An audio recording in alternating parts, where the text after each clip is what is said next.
L'année 94, vous avez ce chercheur français, donc Beljanski, ancien de l'Institut Pasteur, docteur en sciences, qui va se retrouver dans cette situation absolument incroyable d'être à la fois la même année poursuivi en justice pour exercice illégal de la médecine et de la pharmacie, il va être condamné, et la même année, il rencontre le président de la République à son domicile, qui vient le féliciter pour la qualité de ses médicaments, qu'il prend lui-même avec succès, dit-il, depuis des années.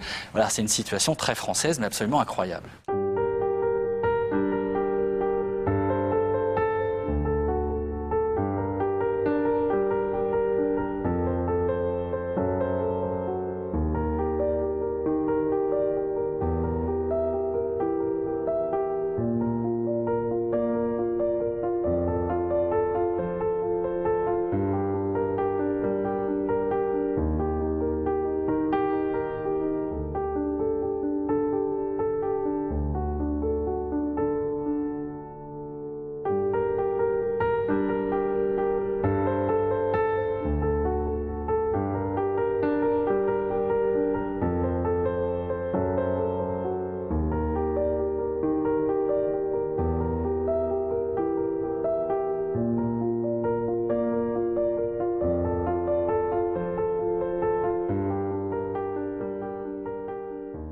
En effet, dans les années 70, il y avait un engouement absolument énorme pour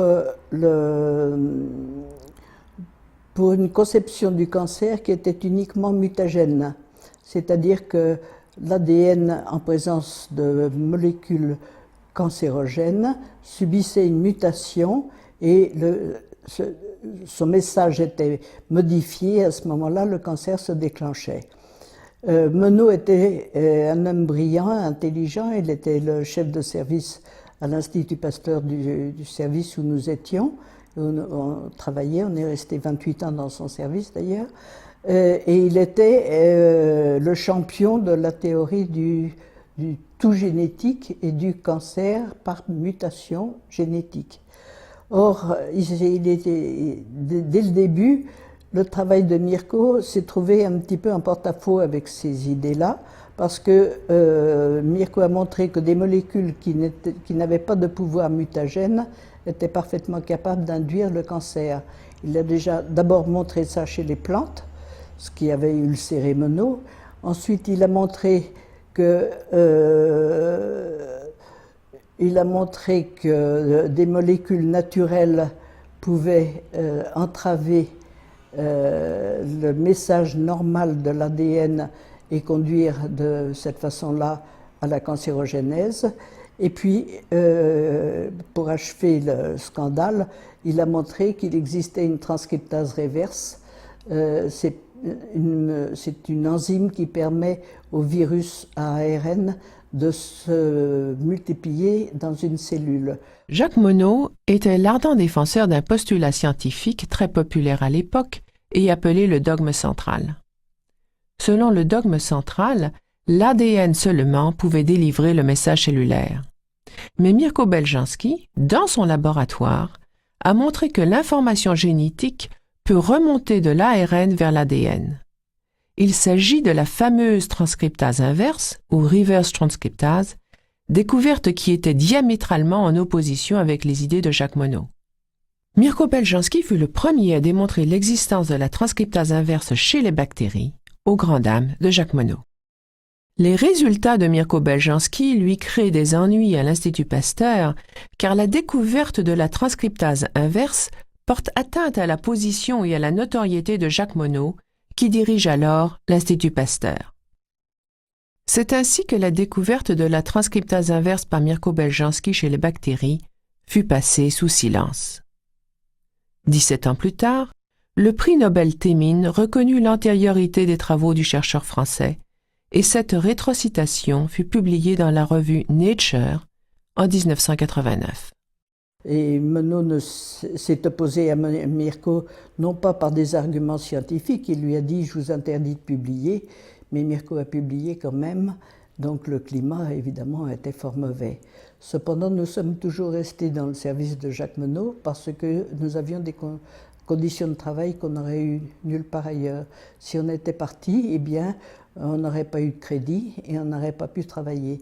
dans le service de Monod, il y avait au moins tout ce qui nous permettait de poursuivre un travail qu'on savait être fructueux. Le nombre des molécules synthétiques créées et relâchées dans l'atmosphère sans aucun contrôle s'est multiplié depuis la fin de la Deuxième Guerre mondiale, alors même que le lien entre pollution et cancer est longtemps demeuré tabou. En effet, l'idée même que les pollueurs auraient à payer pour ces dommages environnementaux était inconcevable durant l'âge d'or du capitalisme qui a marqué les 2 premiers tiers du XXe siècle. Aujourd'hui, les pollueurs sont censés indemniser les victimes, mais la pollution n'affecte pas seulement l'environnement, elle affecte également notre santé. La médecine environnementale, maintenant totalement acceptée, fut en fait développée dans les années 60 grâce au travail de quelques scientifiques, dont Mirko Beljanski, qui ont su expliquer comment les toxines affectent notre ADN au cœur même de nos cellules. Ça nous a conduit à mettre au point un test rapide, un test biochimique, sensible, rapide, qui donne des résultats relativement rapidement. En 2 ou 3 heures, on peut avoir déjà des résultats en disant là, il y a une substance qui agirait sélectivement contre l'ADN des cellules cancéreuses, mais pas contre l'ADN des cellules normales. Comment trouver des substances qui agiraient sélectivement sur les cellules cancéreuses, mais pas sur les cellules normales?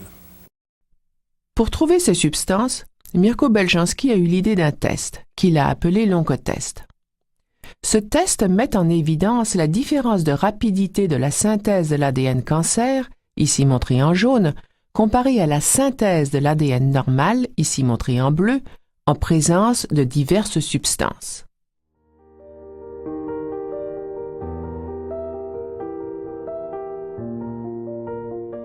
Alors l'oncotest, Mirko s'est rendu compte que des tas de molécules, en particulier les cancérogènes, que tous les cancérogènes authentiques et connus déstabilisaient l'ADN. Qu'est-ce que c'est que déstabiliser?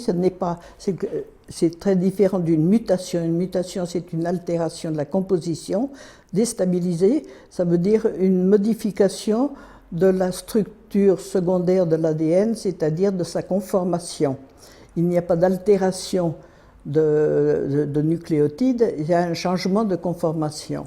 Ce changement de conformation, étant donné que les gènes travaillent en réseau, crée des conditions où l'ADN ne peut plus fonctionner normalement, délivrer des messages tels qu'il a l'habitude d'en délivrer. Il y a une anarchie qui s'installe et cette anarchie finalement débouche sur des pathologies, cancer ou d'autres pathologies aussi. Nous avons essayé d'intéresser l'industrie pharmaceutique et je dois dire que on a été un peu douchés. Nous sommes allés voir à l'époque, je crois que c'était une des plus grosses industries allemandes. On a été reçus par des scientifiques qui nous ont ri au nez en nous disant en matière de prévention, c'est le sparadrap sur la bouche. Et une deuxième industrie, je ne sais plus laquelle, j'ai un trou de mémoire maintenant, nous a dit vous allez nous mettre sur la paille. Or, c'est une très mauvaise conception parce qu'il y a eu beaucoup de scandales de santé avec des produits chimiques qui comportaient finalement, on s'en rend compte avec beaucoup de retard, des éléments toxiques ou des éléments cancérogènes. Et si on avait écouté et si on avait utilisé l'oncotest, on pourrait dès le début se rendre compte qu'il y a une nécessité de purification supplémentaire, peut-être simplement pour éliminer un facteur qui n'est pas bon. Ainsi, par exemple, dans les produits que nous avons découverts et qui ont un fort potentiel anticancéreux, grâce à l'oncotest, il y en a un où il y a à la fois un produit cancérogène et un produit anticancérogène dans la même plante.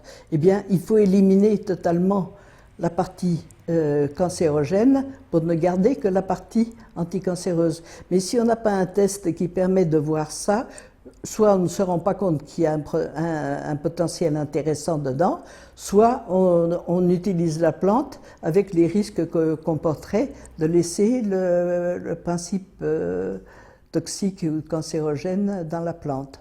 Donc c'est une erreur d'appréciation de ne pas avoir voulu, mais c'est toujours parce que on voulait le seul test qu'utilise, ou du moins qu'utilisait à l'époque l'industrie pharmaceutique, c'était les tests de mutagène, de mutagénèse des molécules. Or, il y a une grande majorité de cancers qui sont liés à l'environnement et qui ne sont pas nécessairement liés à une mutation. Il y a beaucoup de molécules comme les hormones, par exemple, qui ne sont pas mutagènes, mais dès qu'elles sont en quantité déréglée, eh bien, on sait très bien que ça débouche sur des cancers et des dérégulations du système physiologique.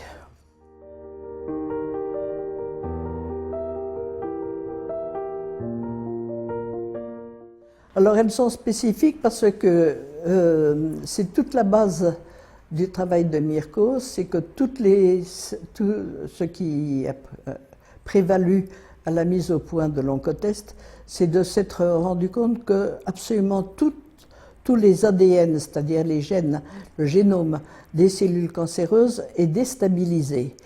C'est-à-dire il a une conformation ouverte par rapport à l'ADN des cellules normales. Et que font les produits qui sont dans les plantes que Mirko a isolés comme anticancéreux? Ce sont des alcaloïdes de plantes qui se fixent uniquement sur les zones déstabilisées de l'ADN. Et c'est extrêmement important d'une part parce que ça permet d'avoir une action spécifique seulement sur les ADN cancéreux. Il n'y a aucune toxicité au niveau des cellules saines et c'est ça qui explique aussi pourquoi, j'y reviendrai tout à l'heure, pourquoi est-ce qu'il y a une synergie avec la chimiothérapie chimique. Grâce à l'oncotest, Mirko Beljanski sélectionne 2 substances spécifiquement anticancéreuses. Les 2 produits que nous avons pu détecter pratiquement en même temps. Et on s'est aperçu que les cellules cancéreuses présentes de ces produits, chacun séparément, étaient détruites, mais pas les cellules normales. Les extraits sont isolés de 2 plantes tropicales, le Pao pereira et le Revolfia vomitoria. Voici la flavopérérine extraite du Pao pereira. Sa particularité est d'avoir un azote négativement chargé et un autre positivement chargé. Cette caractéristique est partagée avec l'alstonine extraite du Revolfia vomitoria. Ceci explique peut-être que ces 2 substances aient une action sélective contre les seules cellules cancéreuses.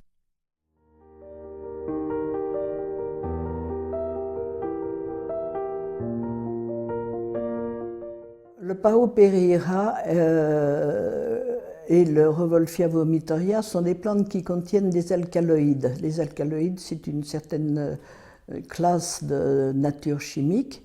Et ces alcaloïdes, comme je venais d'expliquer, reconnaissent sélectivement les zones déstabilisées des ADN, se fixent et mécaniquement bloquent la duplication possible. S'il n'y a pas de duplication de l'ADN, il ne peut pas y avoir une multiplication cellulaire. Donc, en bloquant la capacité de la cellule à dupliquer son ADN, on la fait mourir. Et d'ailleurs, dans les études qui ont été faites tout à fait récemment aux États-Unis, ils ont confirmé que le Pao pereira et le Revolfia conduisaient à l'apoptose, c'est-à-dire à la mort programmée des cellules cancéreuses sans toxicité pour les cellules saines. Donc, la synergie ils ont confirmé aussi la synergie avec la chimiothérapie, provient du fait que la chimiothérapie à certaines doses commence par déstabiliser l'ADN, elle est toxique à des doses plus fortes. Mais dans la gamme où elle déstabilise l'ADN, nos produits profitent de cette déstabilisation pour s'engouffrer et bloquer. Donc un tissu qui est précancéreux, par exemple, peut être bloqué dès le début sans attendre que le cancer se développe. Tout à fait. D'abord, Mirko Beljanski, n'oublions pas, a publié 133 publications dans des revues et un comité de lecture, contrairement à ce que certains ont raconté. Et puis, depuis les années 2000 à peu près, ma fille qui est aux États-Unis, Sylvie Beljanski, et qui dirige Naturel Source, la maison qui a l'exclusivité de la fabrication des produits Beljanski actuellement, initie de poursuivre la recherche, aidée par CIRIS, qui est une association de loi 1901 en France. Ils financent ensemble de continuer la recherche. Et ils ont confirmé. Alors, il y a eu tout un ensemble, un joli faisceau de publications. Il y en a eu par Columbia University, c'est-à-dire une des plus prestigieuses universités de New York. Ils ont confirmé l'activité du Pao Pereira et l'activité du Revolfia vomitoria dans le cas du cancer de la prostate. Il y a Kansas University qui est un poids lourd encore de la recherche anticancéreuse aux États-Unis. Ils ont vérifié que le Pao et le Revolfia, chacun séparément, étaient très efficaces dans les cas du cancer du pancréas et du cancer de l'ovaire. Ce sont deux cancers très difficiles à traiter. Et ils ont fait de très jolies publications, d'ailleurs dont on trouve le lien sur le site de la Fondation Beljanski. Et ils ont confirmé la synergie avec les chimiothérapies. Ils ont montré que quand une cellule était chimiorésistante, elle restait sensible au Pao et au Revolfia. Donc, inutile de baisser les bras quand on vous dit que vous avez un cancer chimiorésistant ou radiorésistant, ce qui est tout de même très important. Et ils ont confirmé que le Pao Pereira, outre son efficacité anticancéreuse, avait également une efficacité anti-inflammatoire, ce qui est très important parce qu'on sait que l'inflammation fait le lit du cancer. Donc c'est un ensemble de publications. Je conseille à toute personne un peu curieuse et de comprendre et de mieux.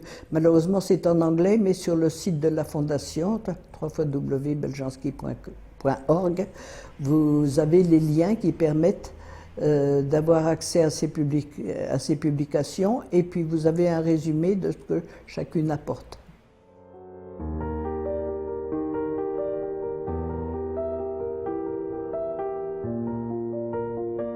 Écoutez, l'histoire des antivireux, quand on a démontré que le Pao Pereira avait une action antivirale certaine, c'était à l'époque dans les années les sinistres années du sang contaminé, et il y avait énormément de sidéens qui mouraient comme des mouches. On n'avait pas de traitement efficace pour le soigner.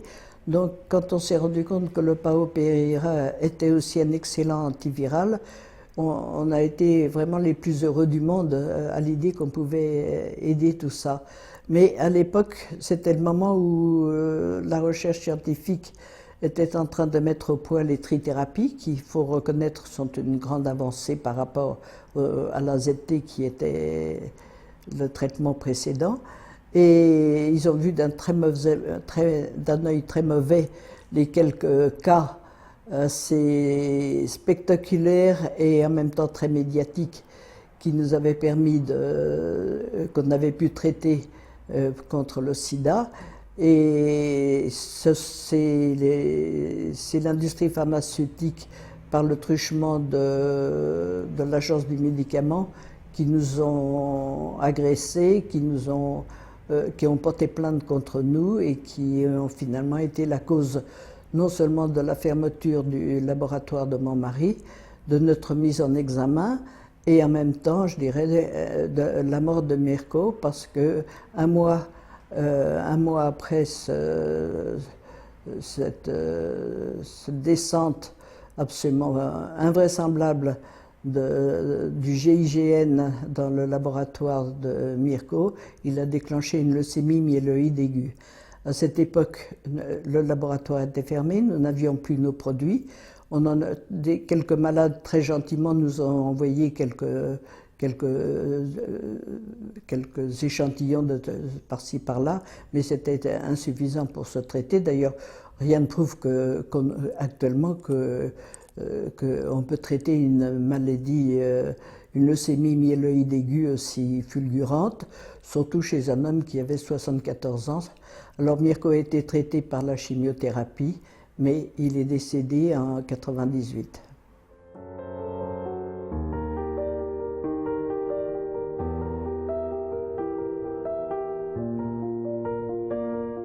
C'est la vérité. Par le truchement d'un médecin qui pouvait approcher Mitterrand,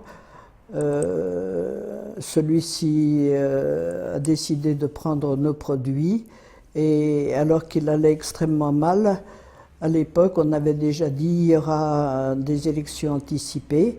Eh bien, il a repris du poil de la bête et il a pu terminer, comme il le souhaitait, son mandat, et même, je crois, 18 mois, quelque chose comme 18 mois de survie après. Mais c'était un homme qui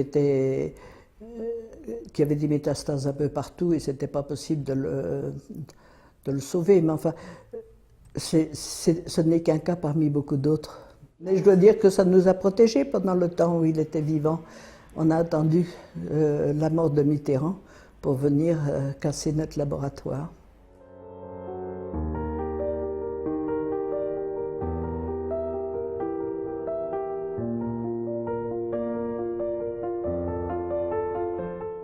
Beaucoup de frustration, beaucoup de regrets, beaucoup de mépris pour certaines personnes et beaucoup de frustration du système de santé en France.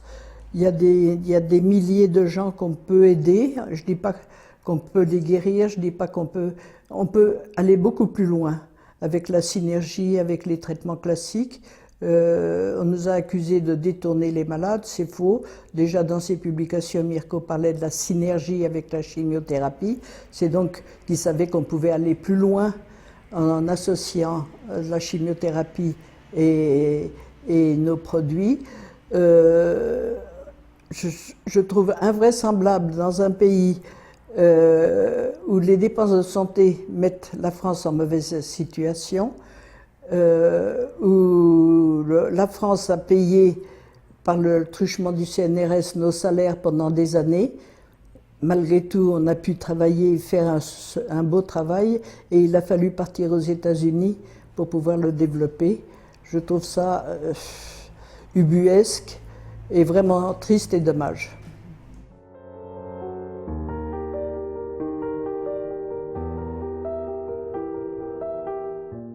Bon, Jean-Paul Leperlier était un journaliste qui était chargé par une de ses amies dans l'industrie pharmaceutique de nous descendre en flèche. Donc il a essayé de rendre service à son ami, il a fait une enquête, il a cherché des malades qui se trouvaient mal de l'utilisation de nos produits, il n'en a pas trouvé.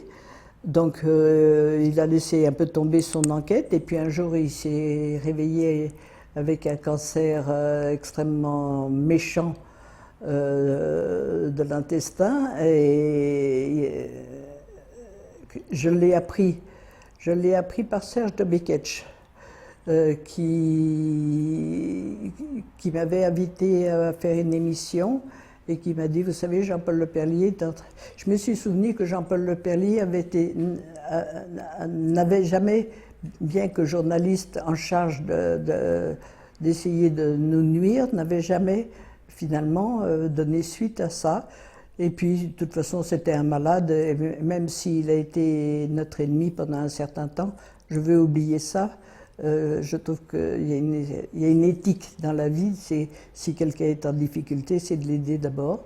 Donc je lui ai fait porter des produits, et puis ça a tellement bien réussi. Il a eu des rayons aussi, rayons plus nos produits, et il s'en est sorti magnifiquement, alors que le plus grand oncologue de Paris lui avait promis 2 mois de survie et qui serait une horreur. Et je dois dire, il y a 13 ans, je crois, de ça, et il se porte très bien.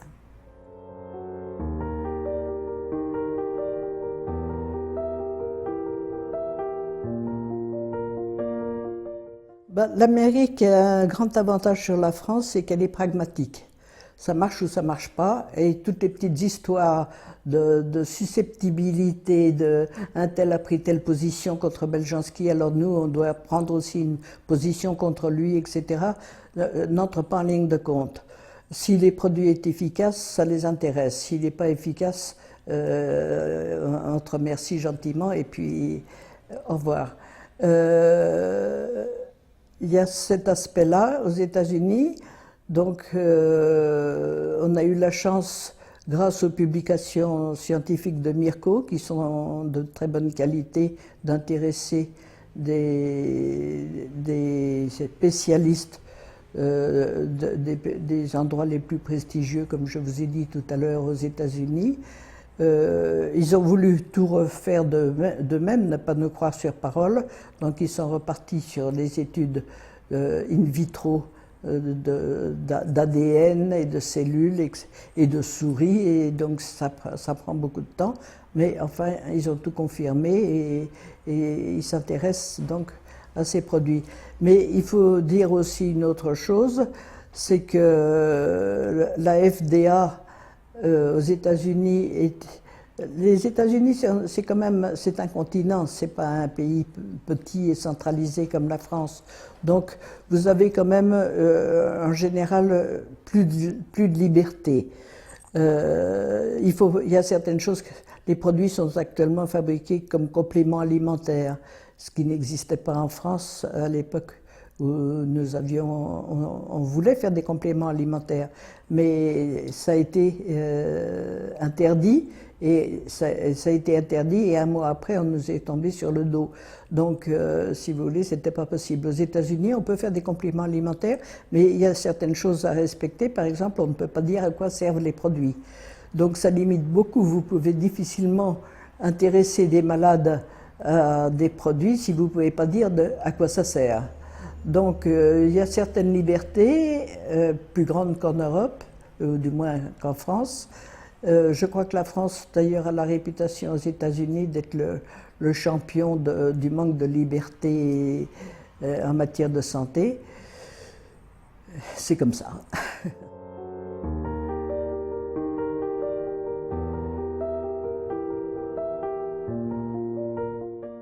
Non, ils n'ont jamais été interdits en France. C'est une contre-vérité que les journalistes ont très souvent distribuée un peu partout dans leurs articles. Les produits n'ont jamais été interdits en France. Ce sont des compléments alimentaires aux États-Unis, donc ça ne demande pas une prescription, il suffit de les recommander. Les médecins n'encourent absolument aucun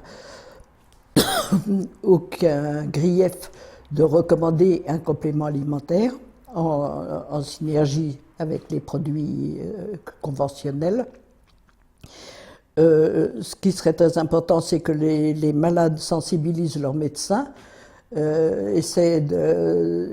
leur distribuent, et nous pouvons leur mettre à disposition toute la documentation nécessaire à remettre à leurs médecins, attirent l'attention sur les bienfaits qu'ils en éprouvent.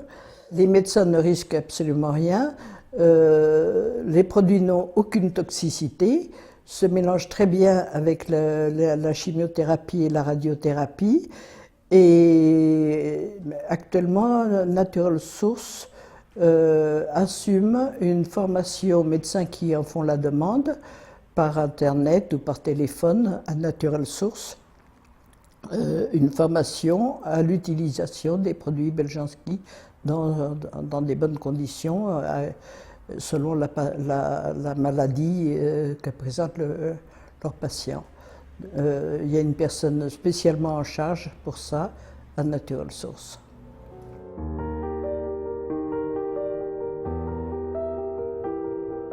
De temps en temps, il y a des articles mensongers qui paraissent sur nous.